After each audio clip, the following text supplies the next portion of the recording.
Konnichiwa. Hello everyone, we are Global Ocean Reformer from Japan. Our project is Be a Global Leader for Sustainable Ocean. Our goal is to make the local beach beautiful through cleanups and the creation of accessories from waste. Beach cleanups. Our home beach is Katsurahama, Akita. Since the project started, we've had 4 cleanup events.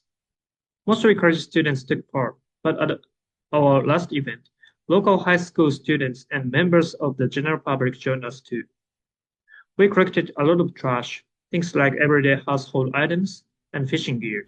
Accessories and mouches. We made accessories from marine plastic by using iron. We made earrings, hair tie, and necklace.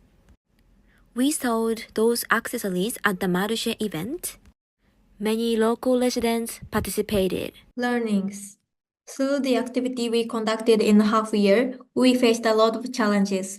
The biggest challenge was to attract people to participate in our activities.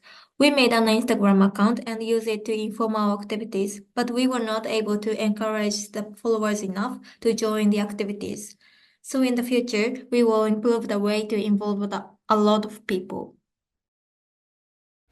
We conducted an accessory making workshop at Akita International University. Participants created accessories while discussing marine plastic waste. We also held a community workshop near Akita Station with about 10 participants. Most participants reported increased awareness after the workshop. We really appreciate this great opportunity to participate in this AJYELN program and to grow ourselves. See you again. Thank you. ありがとう。